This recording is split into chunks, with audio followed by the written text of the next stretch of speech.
آج اگر حکومت پوچھ لیتی ہے کہ یہ مال کہاں سے آیا، یہ بلیک منی ہے یا وائٹ منی، تو لوگوں کو جان کے لالے پڑ جاتے ہیں اور پھر ساری رات جو ہے وہ ٹیبل پہ وکیل بھی بیٹھا ہوتا ہے کہ کسی طرح سے ہم اس مشکل سے نکل جائیں اور ثابت کریں کہ یہ مال ہمارا کمایا ہوا ہے۔ یار حکومت پوچھ لے تو راتوں کی نیند اڑ جاتی ہے جب رب نے پوچھ لیا، اور وہ پوچھے گا، قدم ہٹنے نہیں دے گا، وہ پوچھے گا من این اکتسبہ، کہاں سے کمایا۔ بہت سارے لوگ ہیں جو مال کماتے ہوئے اس کو بھول جاتے ہیں کہ ہم مال کیسے کما رہے ہیں۔ فرمایا کہ میری امت پہ ایک ایسا زمانہ آئے گا کہ لوگ اس بات کو فراموش کر دیں گے کہ جو ان کے پاس مال آ رہا ہے وہ حلال ذریعے سے آ رہا ہے یا حرام ذریعے سے آ رہا ہے۔ مال کی محبت اس قدر غالب ہو جائے گی کہ حلت اور حرمت اٹھ جائے گی، اور جب کوئی شخص اس مقام پہ پہنچ جاتا ہے، طمع اس قدر بڑھ جائے، پھر سمجھو کہ اس نے قیامت کے دن اللہ کے حضور سخت شرمندگی کا اہتمام کر لیا، سخت رسوا ہوگا اس نے۔ تو ہر صورت کے اندر وہ ذرائع اختیار ہمیں کرنے ہوں گے جو حلال ہے۔ علماء نے لکھا ہے کہ اگر رزق پاک نہیں ہے تو نیک لوگوں کی دعاؤں سے بھی حصہ نکال دیا جاتا ہے، یعنی ایک تو اس کی اپنی دعا قبول نہیں ہوگی، دوسرا نیک لوگ جو دعائیں مانگتے ہیں، اللہ پوری امت پہ رحم کر، پوری امت کی خیر فرما، تو اس شخص کا حصہ نیک صالحین لوگوں کی دعاؤں سے نکال دیا جاتا ہے۔ تو قیامت کے دن اللہ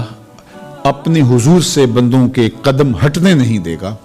جب تک یہ سوال نہیں پوچھ لے گا کہ تم نے رزق کمایا کہاں سے۔ اور پھر دوسرا سوال ہوگا کہ وفیما انفقہ، اس کو خرچ کہاں کیا۔ عمومی طور پہ ہم اس پہ تو زور دے دیتے ہیں کہ مال حلال ذریعے سے کمانا چاہیے،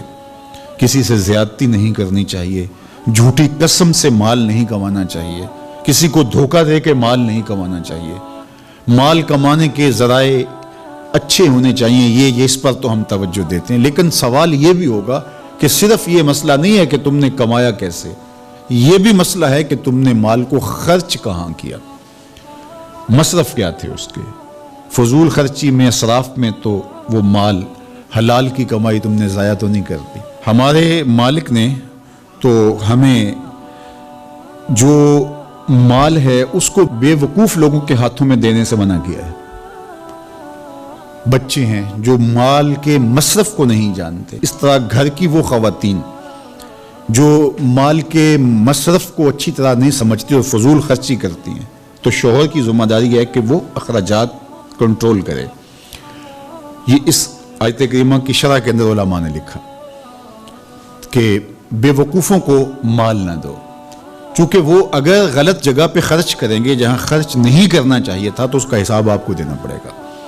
تو مال کو خود بھی ایسی جگہ پہ خرچ نہ کریں اور مال کا امین ان کو نہ بنائیں جو ایسی جگہ پہ خرچ کریں جو اس کا مصرف نہیں ہے۔ تو جو مال فضول خرچی میں اڑا دے تو اس سے بھی پوچھا جائے گا، اور جو حرام میں لگائے، سراسر حرام میں لگائے، اس مال سے عیش و عشرت کرے، اس مال سے رشوت دے کے کسی کا حق چھینے، اس مال سے کسی پر ظلم کروائے، کسی پر زیادتی کروائے، تو کیا اس کو حساب نہیں دینا پڑے گا؟ تو ایک ایک پائی کا حساب دینا پڑے گا۔